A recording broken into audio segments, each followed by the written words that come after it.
নমস্কার বন্ধুরা, আমি তমাল মাইতি, গ্রিন প্যারাডাইস নার্সারি। আর আপনারা দেখছেন ছাদ কৃষি চ্যানেল। আর এই গ্রিন প্যারাডাইস নার্সারি হচ্ছে বারাসাত, বামুনগাছি, উত্তর 24 পরগনা। আহ, এই যে উত্তর 24 পরগনা, এটা হচ্ছে বারাসাত থেকে টুয়ার 4 থেকে 5 কিলোমিটার মধ্যে মেন রোডের উপর, যশোর রোডের উপরে আমার নার্সারিটা। অনেকে ঠিকানা খুঁজে পান না, ঠিকানা বলে দিলাম একদম সোজা, একদম পরিষ্কার পরিচ্ছন্ন বলে। আজকে আপনাদের দেখাবো গগনবিলিয়া। গগনবিলিয়ার হচ্ছে যেটা কাগজ ফুল বলি, বাগান বিলাস বলি, অনেকে অনেক রকমের, বেগুন বেলিয়া বলে অনেক হয়। আপনাদের ছাদে যারা গাছ করছেন তাদের কিন্তু জাত নির্বাচন আগে করতে হবে, কোন জাতের গাছটাকে আমি ছাদে লাগাবো এবং গাছটা ছোট হবে, বুশি হবে, সেই চিন্তা করে কিন্তু আপনি গাছ লাগাবেন। গাছ, আর একটা কথা বলি দাদা, পরিষ্কার পরিচ্ছন্ন বলা ভালো। আপনারা ভাবছেন ওই সস্তায় গাছ কিনবেন 50 টাকা, 40 টাকায়, 30 টাকায়, সেই গাছটা আপনার ছাদে সুন্দর একটা ফুল দেবে না কেন, এ অটোমেটিক বুশি হবে, এরম হয় না। আমি দেখাচ্ছি তার প্রমাণ। এদিকে আসুন, এদিকে এসো মিজানুর। আমি এগুলো দেখিয়ে নিই, তারপর বলছি এবার কোন সময় কি করবেন।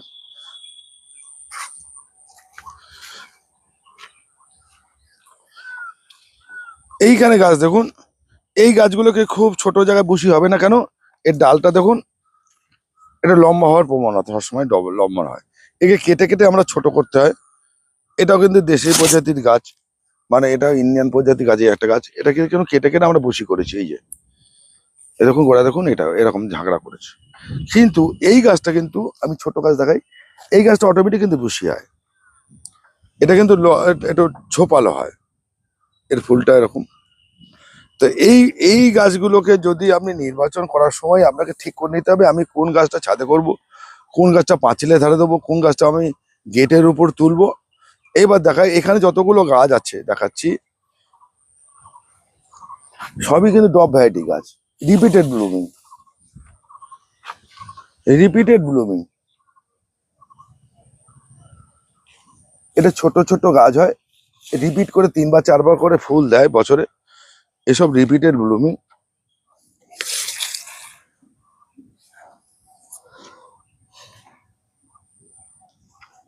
এই রিপিটেড ব্লুমিং, এই দেখুন এইসব রিপিটেড ব্লুমিং গাছ। এইবার অনেকে বলছে দাদা আমার ফুল হয় না, ফুল হবেই। এবার প্রথমে আপনার যদি ফুল নিতে চান আর ঝাগড়া করতে চান, দুটো কাজকে একসঙ্গে হবে না, দুটো জিনিসকে একসঙ্গে হবে না। হয় আপনাকে গাছকে আগে প্রথমে ঝাগড়া করতে হবে, বসি করতে হবে, অথবা ফুল নিতে হবে। ফুল নেবেন আবার ঝাগড়া হবে, এটা হবে না। আপনাকে কি করতে হবে, এই যেমন আমি দেখাচ্ছি, এই গাছটাকে যদি বসি করতে চান তাহলে আপনাকে এরকম ফুলগুলোকে কেটে ফেলে দিতে হবে, ডগাগুলোকে কেটে ফেলতে হবে। এটা বুকে বুকে পাথর বেঁধে করতে হবে কিন্তু, নাহলে হবে না। এরকম ডগা কাটতে হবে, এরকম ডগা কাটলে আপনার প্রচুর ডগা বেরোবে। এই দেখুন ডগা কেটেছিলাম, ডগা বেরিয়েছে। এই দেখুন এই ডগাটা কেটেছিলাম, এই দুটো ডগা বেরিয়েছে, এই একটা ডাল বেরোচ্ছে। তাহলে এরকম ডগা কেটে কেটে আপনাকে বুশি করতে হবে গাছকে, ফুলও ফেলতে হবে। এই যেমন এই গাছটা, এর জন্ম থেকেই প্রচুর ফুল দেয়। তো এ এত ফুল দেয়, তাহলে আমরা কি হবে, এর প্রচুর ফুল কাটতে হবে, এর ডগা কাটতে হবে। নাহলে আপনি কিন্তু, এই কেটে দিয়েছিলাম, আবার কিছু ফুল ফুটেছে, আমি কেটে দিচ্ছি। তাহলে আপনার ফুলও কেটে ফেলে দিয়ে আগে গাছটাকে ঝাগড়া করুন। কিরকম ঝাগড়া করবেন দেখাচ্ছি সেটা।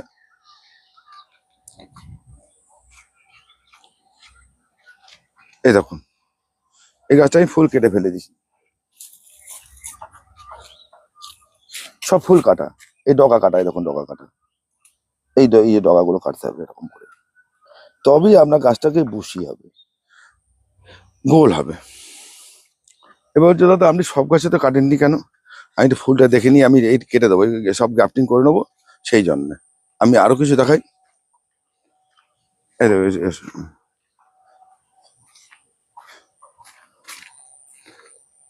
এরকম গাছ আপনাকে বুশি করতে হবে, এরকম ডগা কেটে কেটে বুশি করতে হবে। এই গাছটা বুশি হয়েছে দেখুন, গোল গাছ দেখুন, 8 ইঞ্চি টবেই কটুখানি ফুল নেই দেখুন। ঠিক এই যে ডগাগুলো এরকম করে কাটতে হবে আপনাকে, কাঁচি দিয়ে কাটলে আরো ভালো হয়, আমি নখ দিয়ে কাটি। এরকম করে আপনাকে গাছটাকে বুশি করতে হবে। এদিকে এসো। আর এই সময় আপনাকে গাছকে রিপোর্টিং করে দেবে। এই জুন জুলাই মাসে আপনাকে বর্ষাকালটাকে গাছের গ্রোথ হয়, এরকম আগাছা তুলে দিতে হবে, আগাছা তুলে দিতে হবে। তুলে দিলে আপনার এই গাছটা তখন ডগা কেটে এরকম বসি হচ্ছে, এর প্রচুর ফুল হয়, আমি এর ফুল হতে দিচ্ছি না বলে তাই। ঠিক এরকম করে ডগা কেটে কেটে আপনাকে বুশি করতে হবে। তা আপনি দেখছেন যে লোকের বাড়িতে বুশি হচ্ছে, আমরা কেন হচ্ছে না? আপনার হচ্ছে না একটা কারণে, আপনার সঠিক পদ্ধতিটা জানেন না। আমার কাজ হচ্ছে আপনাদের বুশি করার পদ্ধতি কিভাবে করবেন সেটা দেখিয়ে দেওয়া। আমি আরেকটা গাছ দেখাচ্ছি,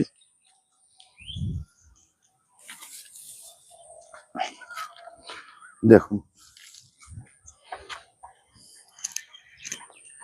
ফুল কাটতে হবে আপনাকে। আমি দেখাচ্ছি এই গাছটা, এটা বলাকা। এই যে গাছটা, এই দোকানে কেটে দিয়েছিলাম, পড়ে গেছে। এই যে ফুল কেটে দিতে হবে, এই যে ফুল এসছে দেখুন, এই যে সুন্দর ফুল, এত ফুল হয় এই গাছটা বাড়তে যায় না, এত ফুল হয়। এরকম করে ডগা কেটে দিতে হবে, এই প্রত্যেক ডগায় ফুল দেখুন। এবার আমি কাটলাম, মানে বলে দাদা এই যে দেখুন ফুল দেখুন, এই যে সব কটা ফুল। এই যে ডগা না কাটলে আপনি গাছকে বুশি করতে পারবেন না। আর একটা কথা বলে রাখি, খুব সাবধান। সাবধানগুলো আপনাদের আগে বলি। গাছ আমার কাছে মরেছে, এই গাছ কিন্তু 2 বছর অবধি বৃষ্টির জল খুব সাবধান রাখতে হবে, খুব সাবধান রাখতে হবে, নাহলে বৃষ্টির জল পড়লে, বৃষ্টির জলে গাছ অনেক মরে যায়। যেমন আমি একটা বলছি, এই গাছটা দেশি প্রজাতির গাছ মরবে না, মরবে না। এই গাছে একটা মরে গেছে দেখুন, এই একটা মরেছে, তুলে ফেলেছি বলে দেখাতে পারছি না। আচ্ছা, লাঠি বেঁধে রাখতে হবে, গ্রাফটিং থেকে লাঠি বেঁধে রাখতে হবে।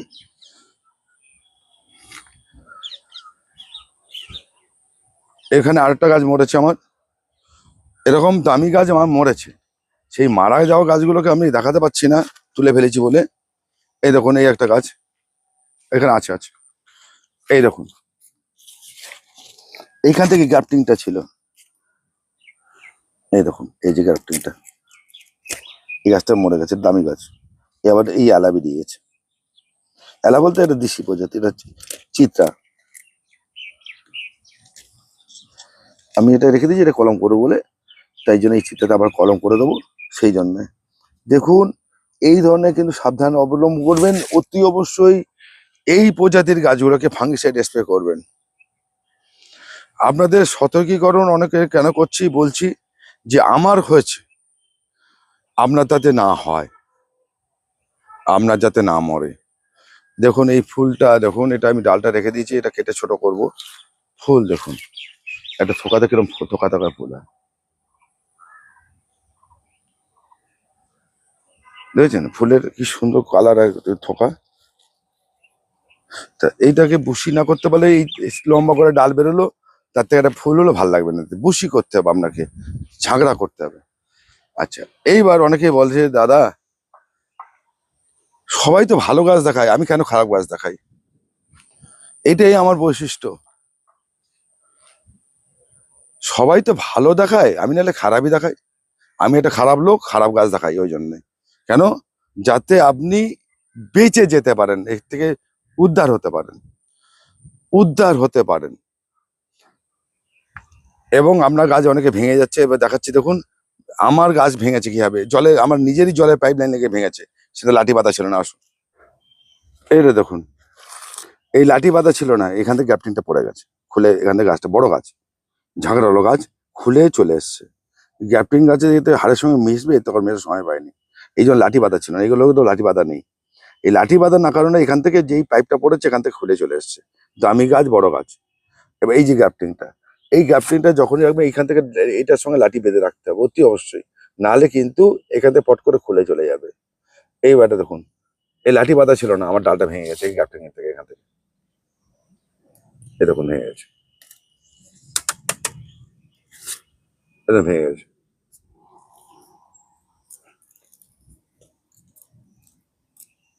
এরকম ভেঙে গেছে। তাহলে আমার গ্রাফটিং এর গাছটা ভেঙে গেল কার কারণে? আমি লাঠি না বাঁধা কারণে। এটাও এই 3টে গাছ লাঠি বাঁধা ছিল না, এই 2টো গাছ ভেঙেছে, একটা গাছ ঠিক আছে। তাহলে আমারই ভুলে আমারই গাছ গেছে। আর অতি অবশ্যই বগনভিলিয়াকে এই সময় রিপোর্টিং করে নিন, কাটাই ছাটাই করে নিন। অনেক ফুল নিয়েছেন, ফুল ঝাগড়া করতে গেলে, যাদের গাছ ঝাগড়া হয়ে গেছে তাদের কিন্তু আর দরকার নেই। কিন্তু গাছকে এখন বাড়াবার জন্য কিন্তু আপনাকে এই সময়টা আপনাকে রিপোর্টিংটা করে নিতে হবে। বর্ষাকালটা প্রচুর গাছ বাড়ে, সেই সময় গাছ বাড়াবার সময় ডালটাকে ছেটে ছেটে এরম ছেটে ছেটে বুশি করে নেবেন। ঠিক জানুয়ারি মাস থেকে ফুল নেওয়া শুরু করবেন, তাহলে আপনার সুন্দর ফুল হবে। বছরে একবার করে রিপোর্টিংটা করে নেবেন আর ডালটা ছেটে নেবেন ঠিক বর্ষার পরপরই। আপনি জানুয়ারি মাস থেকে ফুল পাওয়া শুরু করে দেবেন। আগস্ট মাসের পর থেকে ডাল কেটে দেবেন, সেপ্টেম্বর অক্টোবর নভেম্বর থেকে আপনার ফুল পাওয়া শুরু করে দেবেন পর থেকে। এবার দেখি এই গাছটা, দেখুন আপনাকে একটা গাছ দেখায়, দেখতে সুন্দর লাগছে। তো এই গাছটা কি ভালো আছে, সুন্দর ফুল, কিন্তু এই গাছটাকে আপনাকে ভুসি করতে হবে। এখান থেকে ডাল কাটতে হবে, কেটে এই গাছটাকে ভুসি করতে হবে। শুধু বসালে হলো না, গাছের পরিচর্যাটা ঠিক মতো করতে হবে। প্রচুর পরিমাণে সার লাগে এটা নয়, প্রচুর পরিমাণে খাওয়া লাগে এটা নয়। আমি দেখাচ্ছি কিছু কিছু গাছ আপনাকে দেখিয়ে দেওয়ার কারণ হচ্ছে আপনারা যাতে ভুল না করেন, দেখে নিতে পারেন। এই দেখুন,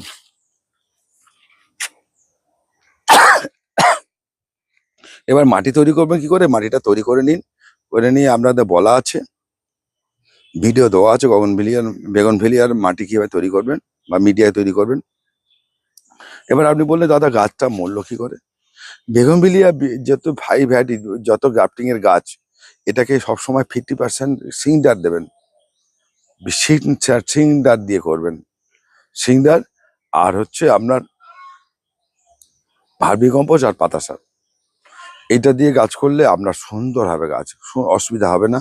সারা বছর ফুল দেবে, গাছে কন্ট্রোল থাকবে, গাছে মরার সম্ভাবনা কম থাকবে। রাসায়নিক সারটাকে অ্যাভয়েড করবেন। আর একটা কথা হচ্ছে, কখনোই হাড়ে গুঁড়ো, শিংকুচি, নিমখোল, বাদাম খোল যাই মেশান, মিশিয়ে নিয়ে মাটি তৈরি করে গাছ বসাবেন না। সেই মাটিটাকে মিনিমাম 1 থেকে 1.5 মাস 2 মাস পচিয়ে নেবেন। যদি না পচাতে পারেন তাহলে পেলেন ভার্মি কম্পোস্ট, আমি বলছি 50% সিংডার এটাকে বলা হয় সিংডার, 30% মাটি আর 20% গোবর সার অথবা ভার্মি কম্পোস্ট, এই 3টে মিশিয়ে আপনি গাছ করবেন। গাছ করার পর আপনারা ঠিক করবেন। এবার বলছে দাদা আমি সিংডার পাচ্ছি না, তাহলে আপনারা কি করবেন, বালি নেবেন। বালি 50% নেবেন। কিন বালি নেবেন, একদম বালি, ধূস বালি মানে ধুলোর মতো যে বালিটা হয়, সেই বালিটার সঙ্গে 30% মাটি মেশাবেন আর 20% গোবর সার মেশাবেন। 30% যদি পাতা সার থাকে তাহলে 20% মাটি দেবেন, 10% পাতা সার দেবেন, 20% গোবর সার বা ভার্মি কম্পোস্ট, এটা দিয়ে বসান। পরে হাড়ের গুঁড়ো, শিংকুচি, এটা মশচার তৈরি করে নিয়ে উপর থেকে দেওয়া যায়, মাসে একবার করে দেবেন ভার্মি কম্পোস্টের সঙ্গে মিশিয়ে। গাছ কিন্তু ভালো থাকবে, সুস্থ থাকবে এবং গাছে ফুল ফল কালার সব ভালো হবে। রাসায়নিক সারটা দেবেন না। আপনি তার সঙ্গে কি রাসায়নিক কি দেবেন, যেটা হচ্ছে বায়ো জিনিস, বায়ো পটাশ দেবেন, বায়ো পটাশ পাওয়া যায়। ম্যাগনেসিয়াম সালফেট দেবেন, 12 শূন্য দেবেন আর হিউমিক অ্যাসিড দেবেন। এইগুলোকে দিয়ে আপনার গাছ কিন্তু সুন্দর হবে। এবার আপনি তো বলতেই পারেন দাদা এটা কি বলছি, কেন বলছি, আমার যেটা ক্ষতি হচ্ছে যাতে আপনার না হয়।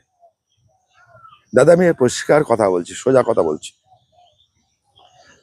আমার যা বয়স হচ্ছে আমি বেশি দিন বাঁচবো না, আমার মৃত্যুটা নিশ্চিত, একদম নিশ্চিত। আর আমার এই প্রজন্মের পর আমার কেউ এই বাগান ধরে রাখবে না, এই বাগানও শেষ হয়ে যাবে। আমার মৃত্যু মানে আমার যেদিকে মৃত্যু হবে তারপর থেকে এই বাগানটাও শেষ, ড্যামেজ হয়ে যাবে। তাহলে আমি কিছু লুকিয়ে রাখি না, আমার কিছু চাওয়া পাওয়ার নেই। আমার বয়স হয়ে গেছে, এই বয়স থেকে আর কদিন টিকবো আমি জানি না। আমি এই চিন্তা ভাবনা করি, বাগান করি, গাছ করি। আমি যেটুকুনি জেনেছি শিখেছি আপনাদের দিয়ে গেলাম। আমার অত কিছু চাওয়া নেই যে আমার এখান থেকে আমি বাগান বাড়াবো, 10 বিঘে বাগান করব, আমার সেই মানসিকতাও নেই। আমি এই বাগানটাকে আরো সুন্দর করে গুছিয়ে করবো, এইটুকুনি আমার মানসিকতা আছে। ছোট্ট করে করব আর ভালো করে করব, যাতে আপনার দেখে এসে শান্তি পান, সেটুকুনি করবো, এই মানসিকতা আছে। হ্যাঁ, আমার এই বাগানে গাছ বিক্রি করে পেট চলে, এটাও ঠিক যে আপনি ভিডিও করছেন না। হ্যাঁ, আমার এই গাছ বিক্রি করে আমার পেট চলে, সংসার চলে, সবকিছু এখান থেকে হয়। তা সেই জন্য আপনাদের কাছে একটা অনুরোধ, যারা দেখছেন, নতুন দেখছেন, চ্যানেলটাকে সাবস্ক্রাইব করুন। কেন, এইতে আমি অনেক রকম ভিডিও দিয়ে থাকি আপনাদের সুবিধা স্বার্থে, গাছে বাঁচাবার স্বার্থে, সেই চ্যানেলটাকে আমরা কাজে লাগতে পারে। আর চাওয়া পাওয়ার ব্যাপারে বলছে, আমি অত কিছু আহ, আহ, চিন্তা করি না, চিন্তা করে লাভও নেই। চিন্তা করে আমার লাভ নেই। সেহেতু চিন্তা মুক্ত হয়ে গাছ করি, ভালো লাগে করি, ভালোবাসা দিয়ে করি, আপনাদের জানাই। আরো কিছু গাছ দেখা এসো, কি জানো বেগুন ভেলিয়ার আটটা কালার দেখাচ্ছে, দেখো লাল, এই লালটা দেখছো, এই গাছ এদিকে কোনো ফুল নেই, ডগা কেটে দিচ্ছি আমি, এটা রিপোর্টিং করা আছে। এরকম বসি করে যখন ফুল আসবে এরকম লাল হবে, তা বুঝতে পারছো কিরকম হবে। এইটা খেয়াল রাখবেন। পরবর্তীকালে ভিডিওতে আমি বলে দেবো কোন সময় কোন খাবার দিলে গাছে বেশি ফুল হবে, সেটা আমি বলে দেবো। বা দিলে এদিকে আসো, আরো কিছু গাছ আছে, মহারানী কালার আসছে। তা এই জন্যে গাছ করুন, গাছটাকে ভালোবেসে করুন। আর আপনি যখন গাছ করবেন একটা জিনিস দেখাই, প্রকৃতি আমাদের দিয়ে রেখেছে। এই যে প্রজাপতি উড়ে উড়ে এসে বসবে, ওই যে প্রজাপতি এসে যে ফুলে বসছে, আপনার মনটা কিরকম হয় বলুন তো। আপনার বাগানে যখন এরকম প্রজাপতি এসে বসবে, পাখি এসে বসবে, থাকবে, এরকম এরকম কাছে এসে উড়বে, এরকম দেখুন, ওদের ভয় ডর নেই, তাহলে আপনার কিরকম হবে। তাহলে সবই কিন্তু ফুল আছে বলেই প্রজাপতি আসে, পতঙ্গ আসে, পাখি আসে। তা ফুল ফলের এমন জিনিস, তা এই ধৈর্য ঢুকবেন। যেমন আমি একটা জিনিস দেখাচ্ছি, তোমাকে বললাম যে বেঁধে রাখার ব্যাপারটা, এই দেখুন এরকম লাঠি দিয়ে বেঁধে রাখতে হবে এই গাছটাকে, এইটা বুঝে করুন। শুধু আমি বলছি আপনাদের গাছ করুন, গাছটাকে জেনে করুন, বুঝে করুন, দেখে করুন, আবেগে করবেন না। আর একটা কথা বলে রাখি, অনেকে দেখে অনেকে লাভ মেরে ওঠে যে সস্তায়, আমার কাছে কোনো সস্তার গাছ নেই, আমি কোনো কম পয়সা সস্তার গাছ বিক্রি করি না, দেখাইও না। যিনি নিতে চাইবেন তিনি প্রয়োজন হলে আমার কাছ থেকে দাম জেনে নেবেন, তারপরে বাগানে আসবেন। আপনার সময় আমি নষ্ট করতে চাই না। বা নার্সারি মানে এখানে অনেকে ভেবে নেয় যে ফ্রি গাছ পাওয়া যায় অথবা সব থেকে সস্তা গাছ পাওয়া যায়, এটা নয়। আমি সেই বাগান করে রাখিনি যে একদম ওই কম দামের বাগান গাছের আমি বাগান করে রাখিনি। আমার কাছে গাছ নিতে গেলে সেই দাম দিতে হবে, সেই কোয়ালিটি দিতে হবে, এটাই বুঝে আমি বাগান করবেন। অনেকে ভেবে নেন যে এর বাগানে গেলেই হয়তো এত গাছ আছে, যখন খুব কম দামের গাছ পাওয়া যায়, কিন্তু খুব কম দামের গাছ আমি রাখি না, এই পরিষ্কার কথা বলছি। আমার বেগুন বেলি শুরু হচ্ছে 80 টাকা থেকে, মিনিমাম 80 টাকা থেকে আমার শুরু হয়। ঠিক আছে, এটা জেনে আসুন। আর আমার কাছে কোনো ছোট প্যাকেটের গাছ পাবেন না, সব 6 ইঞ্চির প্যাকেটের গাছ পাবেন, এরকম 6 ইঞ্চির প্যাকেটের গাছ পাবেন। ছোট প্যাকেটের গাছ আমি বিক্রি করি না, কম দামের গাছ আমি বিক্রি করি না, একদম পরিষ্কার সামনাসামনি কথা বলছি। যেটা যারা ভালো লাগবে সেই করবে, যিনি করতে চাইছেন আমার কাছে গাছ কিনতে হবে না, ফ্রি পরামর্শ আপনাদের জন্য সবসময় থাকলো রাত্রি 8টা থেকে 10টা, রাত্রি 8টা থেকে 10টা। এইটুখানি বলে আজকে শেষ করি। নমস্কার বন্ধুরা, কোনো ব্যাপারে প্রশ্ন থাকলে বলবেন, আমি ভিডিও করে দিয়ে দেবো, ভিডিও আকারে দেবো। ব্যক্তিগত উত্তর আমি সবাইকে দিতে পারবো না, অনেকে প্রশ্ন করবেন, সেই প্রশ্নটা আমি ভিডিও করে দিয়ে দেবো, তাহলে আমরা সেখানে সমাধানটাও দেখে নিতে পারেন, উত্তর দেখে পেয়ে যাবেন। আপনাদের প্রশ্নগুলো করে রাখবেন, আমি সেটা উত্তর ভিডিওর মাধ্যমে করে দেখিয়ে দেবো। নমস্কার বন্ধু, আজকে এই পর্যন্ত।